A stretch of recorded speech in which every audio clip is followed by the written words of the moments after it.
میں نے گستاخانہ وجہ سے قرآن کو پڑھنا شروع کیا، وہ یہ کہ میں چاہتی تھی کہ کوئی خامی تلاش کروں۔ میں نے آرٹیکلز، کتابچے، کیسٹ سب پھینک دیے۔ میں نے قرآن کو ایک طرف رکھا، یہ مجھ پر ذہنی جذباتی طور پر بہت زیادہ حاوی ہو رہا تھا۔ میں نے کہا میں مسلمان ہو گئی ہوں اور اب یہ میں ہوں۔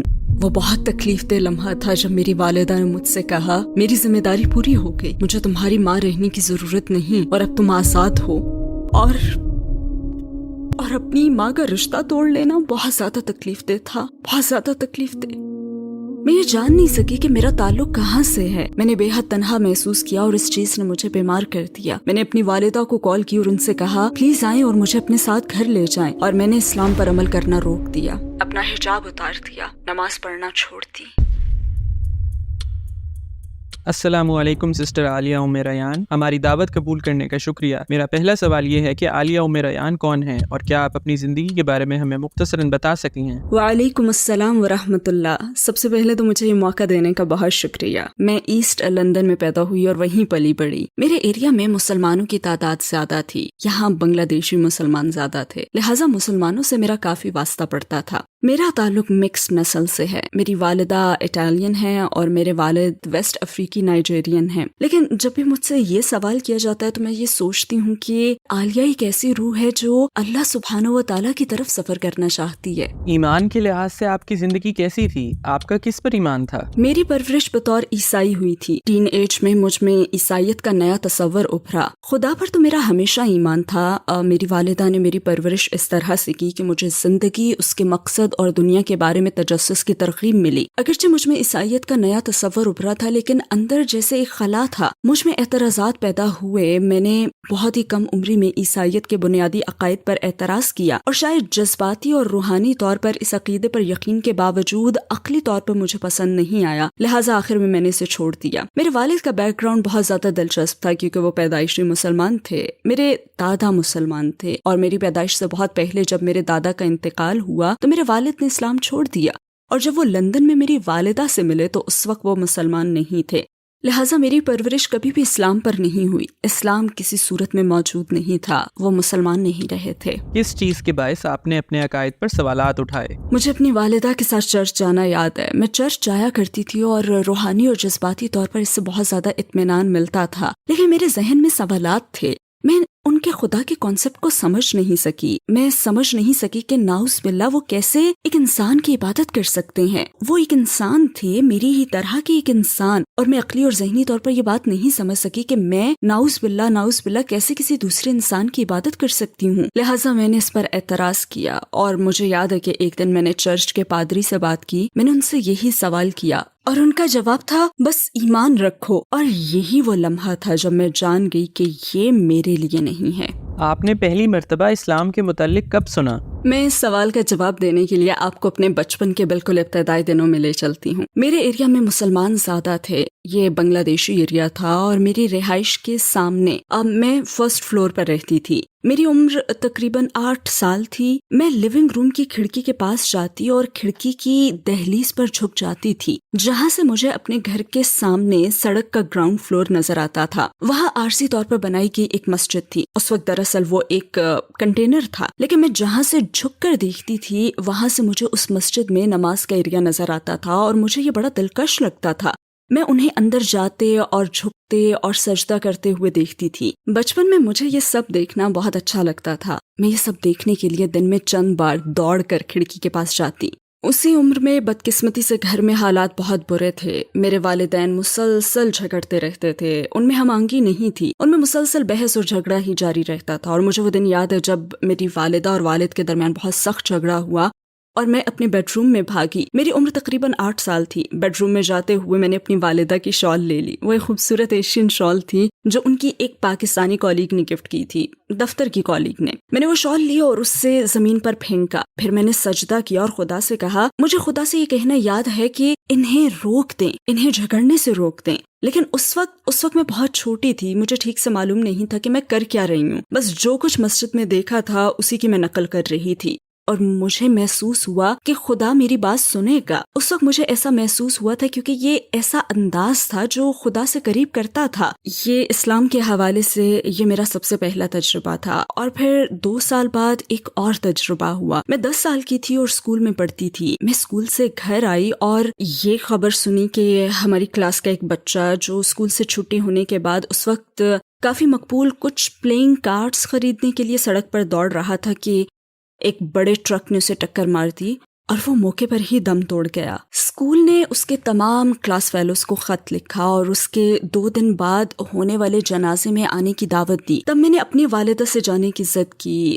اس کلاس میں ہم میں سے کچھ اسٹوڈنٹس غیر مسلم تھے. والدہ نے اجازت دے دی اور مجھے لیلا سے کہی ایک بات یاد ہے جو اس وقت میری بیسٹ فرینڈ تھی اور وہ صومالیہ سے تھی. میں نے کہا کیا مجھے اسکارف مل سکتا ہے؟ اور اس نے کہا ہاں، اور مجھے ایک اسکارف اس نے دے دیا. پھر مجھے ایسٹ لندن کی مسجد میں جانا یاد ہے. شاید میں جنازے میں موجود اکیلی غیر مسلمان بچی تھی. وہاں میں نے ظہر کی نماز پڑھی، پھر جنازے کی نماز پڑھی. مجھے ظہر کی نماز میں سجدہ کرنا اور خدا سے نزدیکی کا وہ احساس پانا یاد ہے جو 2 سال پہلے سجدہ کرتے ہوئے مجھ میں پیدا ہوا تھا. اور یہ اسلام کے حوالے سے میرا دوسرا تجربہ تھا. اس بات نے آپ کو اسلام سے قریب کرنا شروع کیا؟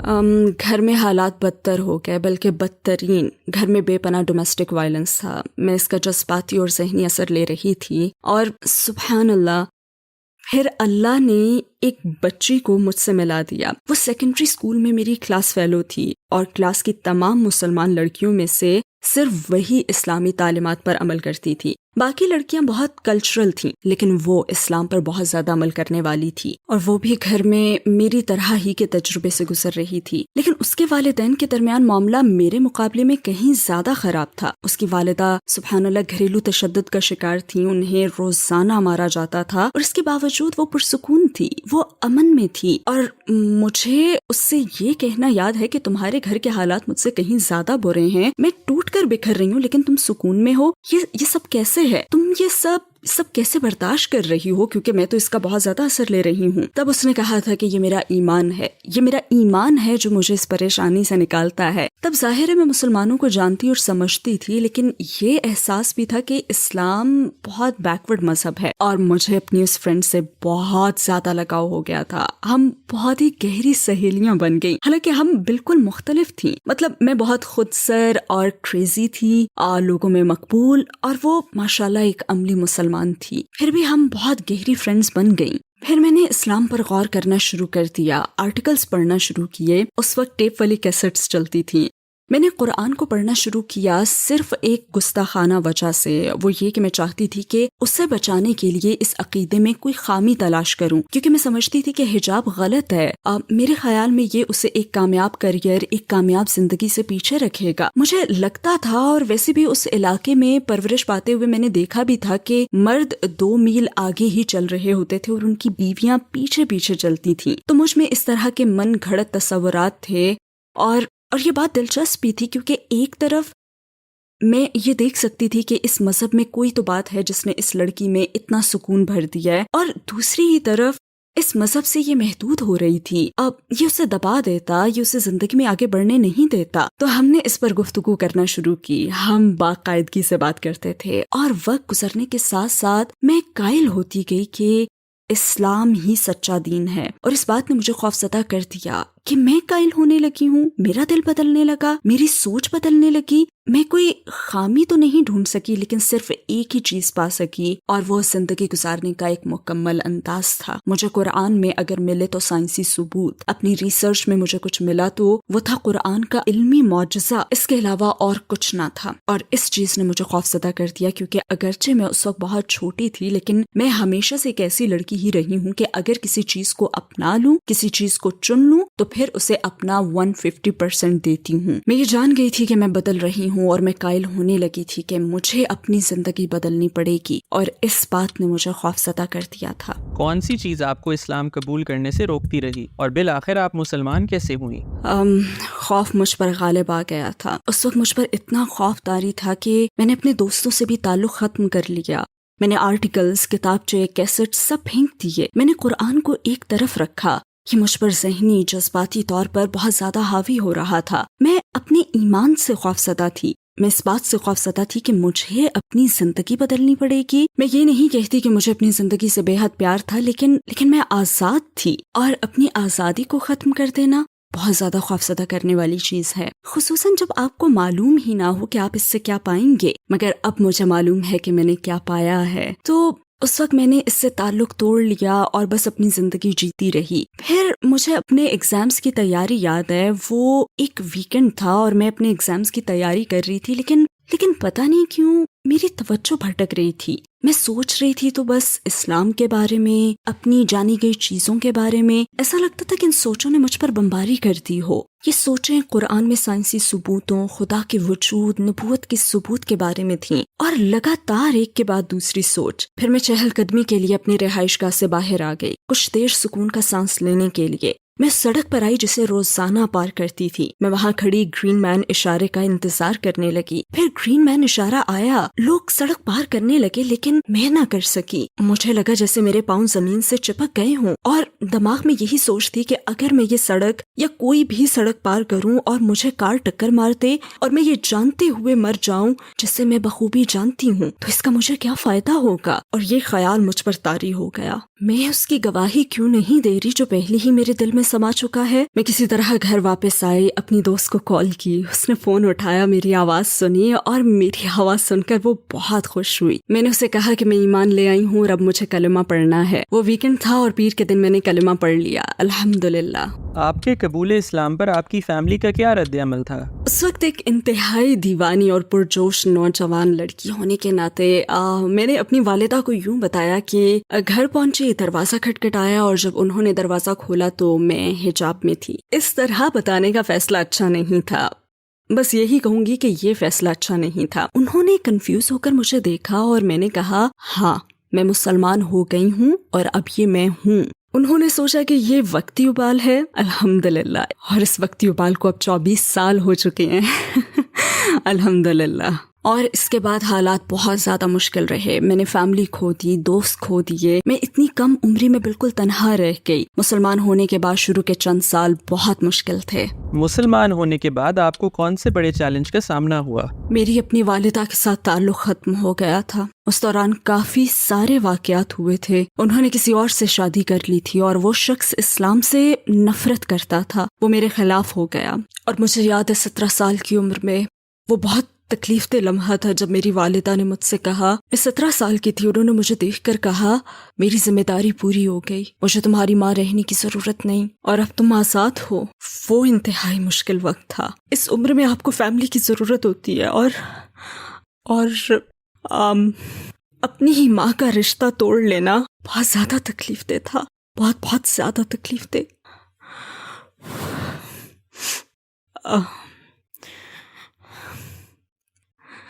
وہ واقعی بہت مشکل تھا. اور پھر اس کے بعد کسی کی مدد کے بغیر خود اپنا خیال رکھنا، اتنی کم عمری میں جاب تلاش کرنا، تنہا رہنا، اور اس وقت میں ایسی بے شمار دوسری مشکلات سے میں گزری جو بالکل ذاتی نوعیت کی تھیں، اور فیملی کی سپورٹ کے بغیر یہ سب انتہائی مشکل تھا. میں تنہا جی رہی تھی. میں نے ایک مخصوص گروپ کے ذریعے اسلام قبول کیا تھا، ایک اسلامی گروپ کے ذریعے، جسے بعد میں نے چھوڑ دیا. اور پھر میں بالآخر دوسری انتہا پر چلی گئی. یوں ایک انتہا سے دوسری انتہا پر جاتی رہی. اگرچہ یہ سب کچھ میری فیملی کے ساتھ ہو رہا تھا، لیکن میں نہ جان سکی کہ میرا تعلق کہاں سے ہے. اور میں نئی بھی تھی. مذہب کی منتقلی، شناخت کے مسائل جن سے آپ بطور نو مسلم گزرتے ہیں، تو مجھے اپنی فیملی نے قبول نہیں کیا. بس ایک اسلامی گروپ سے دوسرے اسلامی گروپ میں گئی، دونوں طرح کی انتہاؤں کے درمیان ڈولتی رہی، لیکن میں یہ نہیں جان سکی کہ میرا تعلق کہاں سے ہے. میں بے پناہ تنہائی کا شکار تھی اور اس نے مجھے بیمار کر دیا. پھر میں نے ہسپتال سے اپنی والدہ کو کال کی اور ان سے کہا کہ پلیز آئیں اور مجھے اپنے ساتھ گھر لے جائیں. میں نے اسلام پر عمل کرنا بھی روک دیا، اپنا حجاب اتار دیا، نماز پڑھنا چھوڑ دی. میں نے مسلم کمیونٹی سے خود کو دور کر لیا.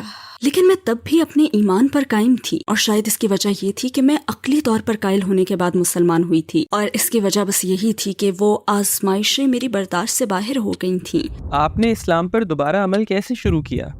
السلام علیکم بھائی اور بہنوں، ہمیں اندازہ ہے کہ اس ویڈیو سمیت ہمارے 80% ناظرین ہمارے چینل پر سبسکرائب نہیں ہیں۔ جیسا کہ آپ جانتے ہیں ہم ایک فلاحی تنظیم ہیں اور ہماری ویڈیوز پر اشتہارات غیر فعال ہیں۔ ٹورڈز ایٹرنٹی صرف ایک یوٹیوب چینل ہی نہیں بلکہ ایک مدرسہ بھی ہے۔ یہاں ہم خود کو اور نوجوانوں کو اسلامی تعلیم سے آراستہ کرنے کی کوشش کرتے ہیں، لہٰذا ہمارے اس مطالبے کا واحد مقصد حق کو پھیلانا ہے۔ ہو سکتا ہے یہ بظاہر ایک چھوٹا سا عمل لگے، لیکن انشاءاللہ یہ ہمیں لاکھوں لوگوں تک پہنچنے میں مدد دے گا۔ آئیے اب لائک اور سبسکرائب کے بٹنز پر کلک کریں اور ساتھ مل کر ٹورڈز ایٹرنٹی کا سفر کریں۔ آپ نے اسلام پر دوبارہ عمل کیسے شروع کیا؟ مجھے بالآخر جاب مل گئی اور دوبارہ گھر چھوڑ دیا۔ میں اپنی زندگی کے دن رات گزارتی رہی۔ آخر میں آزاد تھی۔ مجھے ان تمام مسائل سے نہیں نمٹنا پڑا جن کا مجھے بطور نو مسلم سامنا تھا، لیکن جیسے مجھ میں ایک خلا تھا، ایک خالی پن تھا اور ہمیشہ ایسے لگتا تھا جیسے کسی چیز کی کمی ہے۔ اور پھر اسی طرح میں نے 2 سال گزار دیے، مگر پھر یہ خالی پن حد سے بڑھ گیا اور مجھے اس کی وجہ معلوم تھی، کیونکہ میں ایسی زندگی گزار رہی تھی جو میرے ایمان سے ہم آہنگ نہیں تھی۔ لہٰذا میں نے آہستہ آہستہ اسلام کی طرف واپس آنا شروع کیا۔ اور مجھے یاد ہے لوگ کہتے ہیں کہ کلمہ پڑھنا ان کی زندگی کا سب سے خوبصورت لمحہ تھا، لیکن اللہ سے دوبارہ رشتہ جوڑنا اور اسلام کی طرف دوبارہ آنا کسی گروپ کے دباؤ کے بغیر یا کسی کے یہ کہے بغیر کہ تمہیں یہ سب کرنا پڑے گا، یہ حلال ہے، یہ حرام ہے، تم یہ کام غلط کر رہی ہو، نہیں، فطری طور پر اسلام کی طرف پلٹنا، اپنے اور اپنے رب کے درمیان دوبارہ سے سفر طے کرنا، یہ واقعی خوبصورت، انتہائی میٹھا احساس تھا۔ مجھے یاد ہے کہ میں ہر روز قرآن کا ایک صفحہ انگلش میں پڑھتی تھی۔ میں نے اپنے بالوں کا افریقی سٹائل میں باندھنا شروع کر دیا اور ظاہر ہے کہ اس کا اختتام حجاب پہننے پر ہوا۔ میں نے دوبارہ سے نماز پڑھنا شروع کی، میں دوبارہ اسلام کی طرف لوٹ آئی، میں نے دوبارہ اسلام کی تعلیمات پر عمل شروع کر دیا اور الحمدللہ یہ خوبصورت اور میٹھا لمحہ تھا، کیونکہ یہ میرے اور میرے رب کے درمیان تھا، میرے اور میرے خدا کے درمیان۔ تو آپ کی والدہ کے ساتھ تعلق پر اس کا کیا اثر پڑا؟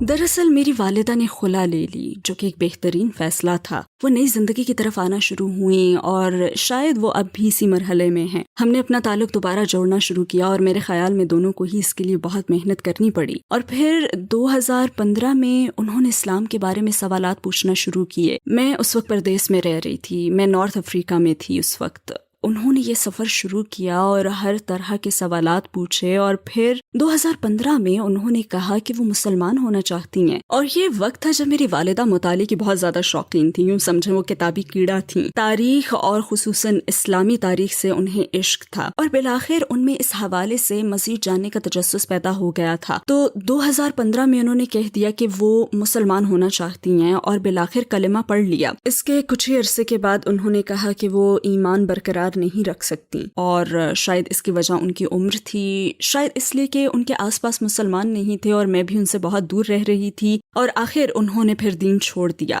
پھر 2021 میں انہوں نے کچھ یوٹیوب ویڈیوز دیکھنا شروع کی۔ وہ مجھ سے بات کرتی اور بتاتی مجھے کہ عائشہ پرائم نامی اس عورت کی کچھ ویڈیوز ملی ہیں۔ میں اس وقت انہیں نہیں جانتی تھی، تو میں نے فوراً ریسرچ شروع کی تو پتہ چلا کہ وہ ایک امریکی بہن ہیں۔ اس سے پھر میری والدہ شیخ خالد یاسین کی ویڈیوز دیکھنے لگی۔ انہوں نے مجھ سے بات کی تو وہ بے حد پرجوش تھیں، کہنے لگی مجھے یہ شخص ملا ہے، مجھے نہیں پتا وہ کون ہے، مگر وہ میرے دل کی باتیں کرتا ہے، اس کے پاس بہت علم ہے، یہ تاریخ کو سمجھتا ہے۔ اور جیسے آپ کو بتایا کہ وہ خود بھی تاریخ کی دیوانی تھی، تو پھر وہ شیخ خالد یاسین کی ایک کے بعد دوسری ویڈیوز دیکھنے لگیں۔ وہ مجھے کال کرتی اور بتاتی کہ میں نے یہ سیکھا ہے، شیخ نے حضرت عیسیٰ علیہ السلام کے بارے میں ایک سیریز بنائی تھی، ہسٹوریکل جیسس میرے خیال میں اس کا نام تھا۔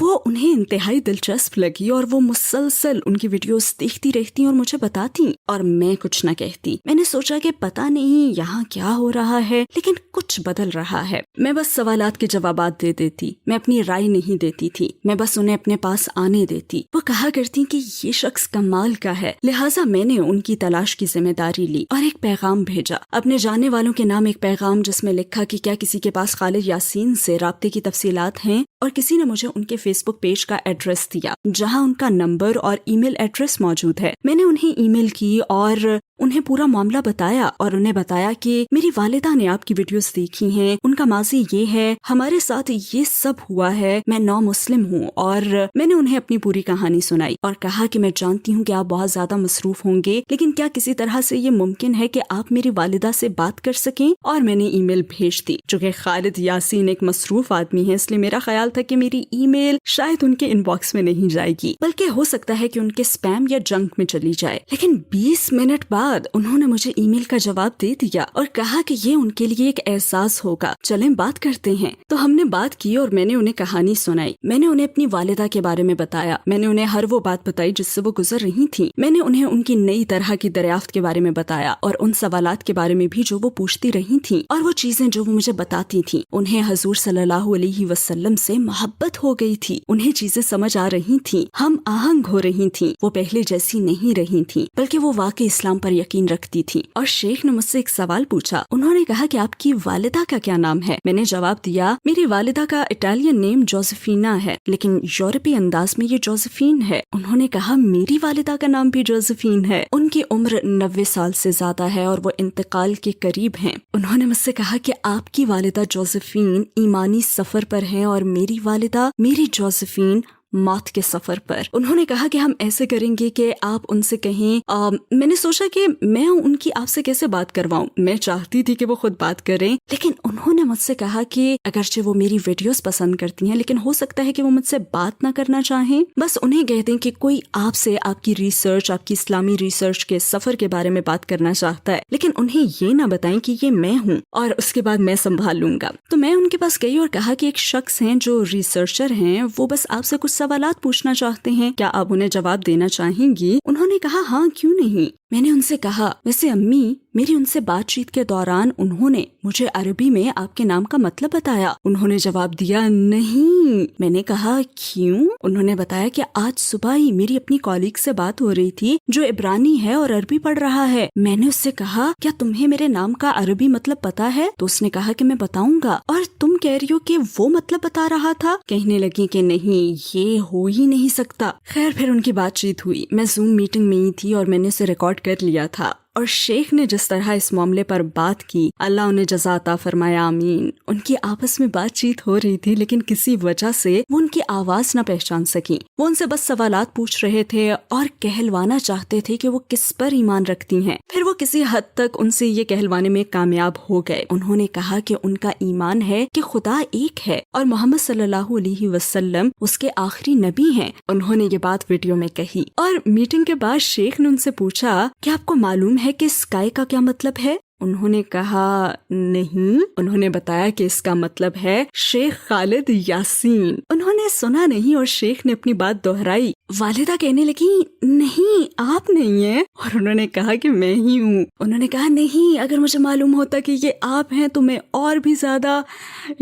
اور خیر آگے وہ کچھ بھی کہنا چاہتی ہوں۔ اس کے بعد ان کے 2 مزید زوم سیشنز ہوئے اور آخرکار انہوں نے دوبارہ کلمہ پڑھ لیا الحمدللہ۔ کیا مسلمان ہونے اور حجاب پہننے سے آپ کی آزادی چھن گئی ہے؟ اسلام قبول کرنے کے بعد مجھے میری آزادی مل گئی ہے کیونکہ آزادی لوگوں کی کھڑی کی گئی رکاوٹوں کو دور کرنے کا نام ہے۔ جب آپ پوری طرح سے اپنے خالق سے اور اپنے مقصد سے جڑ جاتے ہیں تو آپ دوسروں کے لیے نہیں بلکہ اس کے لیے جیتے ہیں اور یہی حقیقی آزادی ہے۔ ٹھیک ہے میں اب حجاب پہن رہی ہوں اور مجھے اپنے رب کے کچھ خاص احکام کو بھی ماننا پڑتا ہے لیکن میں آزاد ہوں کیونکہ میرے فیصلے، میری پسند ناپسند، کہاں جانا ہے، کیا کرنا ہے اور کیا نہیں کرنا، یہ سب کچھ میرے خالق و مالک کے لیے ہے، یہ ان لوگوں کے لیے نہیں جو میری طرح زندگی کے سفر پر ہیں۔ تو ہاں میں آزاد ہوں۔ لیکن کچھ غیر مسلم کہتے ہیں نہیں تم خود کو دھوکہ دے رہی ہو، آزاد تو ہم ہیں۔ نہیں، کیونکہ وہ کسی نہ کسی چیز کے غلام ہیں۔ کوئی طاقت ہم سے سارے کام کرواتی ہے، ہر کام کے پیچھے کوئی مقصد ہوتا ہے۔ ہم سب صبح بستر کیوں چھوڑتے ہیں؟ اس کی وجہ فیملی ہو سکتی ہے، جاب ہو سکتی ہے،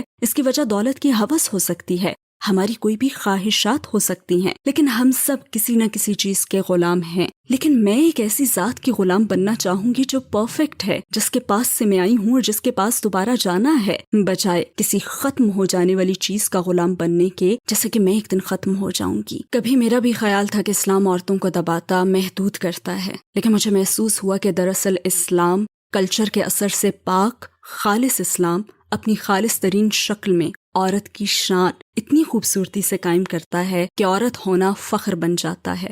حضور صلی اللہ علیہ وآلہ وسلم کے صحابی نے جب سوال کیا میری محبت کا سب سے زیادہ حقدار کون ہے، تو آپ صلی اللہ علیہ وسلم کا جواب کیا تھا؟ تمہاری ماں۔ آپ نے دوبارہ جواب دیا، تمہاری ماں، تمہاری ماں۔ اللہ سبحانہ و تعالیٰ نے خود اور پھر اپنے نبی پاک صلی اللہ علیہ وآلہ وسلم کے ذریعے شریعت میں عورت کو جو حیثیت، تحفظ، سپورٹ اور مقام عطا کیا ہے، اس سے ظاہر ہوتا ہے کہ عورت ایک ہیرا ہے، سچا اور حقیقی ہیرا۔ جب میں سوچتی ہوں کہ اگر اللہ سبحانہ و تعالیٰ کی طرف سے مجھے ہدایت نہ ملتی تو آج میں کہاں ہوتی؟ اگر زندہ ہوتی تو بے نام و نشان ہوتی۔ نیند سے جاگنا مجھے سمجھاتا ہے کہ میری زندگی کا مقصد ہے، میرے وجود کی اہمیت ہے، اور اسی سے میں اپنی قدر و قیمت کو اپنے رب کے ساتھ جوڑتی ہوں۔ ایسا کرتے ہوئے مجھے ادراک اور احساس ہوتا ہے کہ اسلام میں عورت آزاد ہے، اسے عزت، سپورٹ، تحفظ حاصل ہے اور اسے ایک اعلیٰ حیثیت دی گئی ہے۔ اگر آپ کو دنیا کے تمام غیر مسلموں سے بات کرنے کا موقع ملے تو آپ انہیں 1 منٹ میں کیا کہیں گی؟ میں انہیں بتاؤں گی کہ روزمرہ کی زندگی کے پیچھے کوئی مقصد ضرور ہے، یہ معمول کی زندگی ہی سب کچھ نہیں ہے، اور اگر آپ کے خیال میں یہی سب کچھ ہے